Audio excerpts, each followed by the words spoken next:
لە درێژەی سەردانەکانی بۆ ناوچە جیاجیەکانی هەرێمی کوردستان مامۆستا عەلی باپیر ئەمیری کۆمەڵی ئیسلامی کوردستان بە یاوەری شاندێکی سەرکردایەتی سەردانی شارەدەی خەلیفانیان کردو لەلایەن ئەنجومەنی خەلیفانی کۆمەڵی ئیسلامی بە گەرمی پێشوازی کران. تیایدا مامۆستا عەلی باپیر دەستخۆشی خۆی ئاڕاستەی ئەنجومەنی خەلیفانی کۆمەڵی ئیسلامی کرد لە بەرامبەر کار و چالاشیەکانیان. هەر لە درێژەی سەردانەکەیدا مامۆستا عەلی باپیر وشاندی یاوەری چەندین سەردانی کۆمەڵایەتیان لە شارەدەی خەلیفان ئەنجامدا.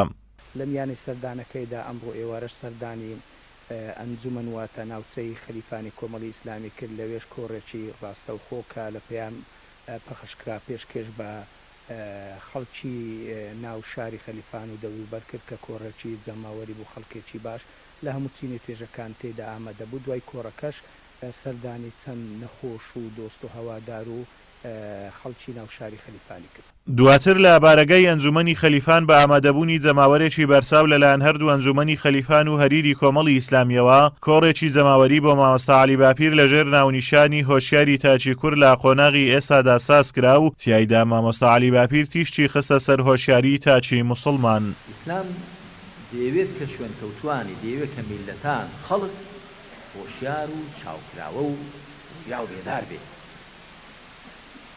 دەیەوێت کە ئەهلی عیلم و عەقڵ بن بۆ ئەوەی کەسانێک کە خۆیان لێ دەکەن بە فیرعەون و بەناحەق خۆیان بەسەردا دەسەپێنن زەفەریان پێ نەبن.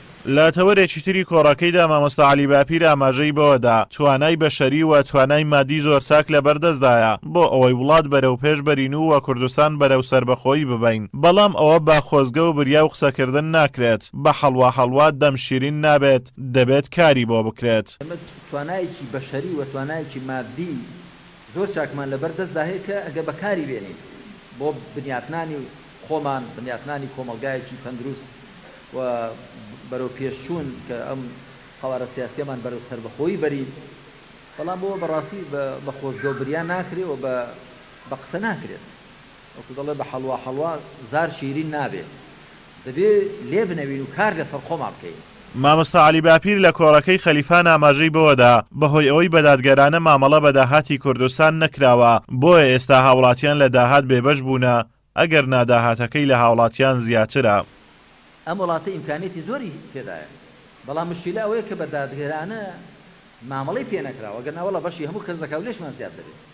داخوا یارمەتیماندا دادگەری بچەسپێنین و دامەزراوەکانمان کارا بکەینەوە، پەرلەمانە، حکوومەتە، باقی دامەزراوەکانە. ئێمە هەرێمەکەمان و قەوارە سیاسیەکەمان بەو دامەزراوەنەوە قەوارەی سیاسیە. خۆگەرە شتانەی نەمێنن دەبێت تۆ بەچی؟ دەبێت تۆ بە کەلاوەیەک.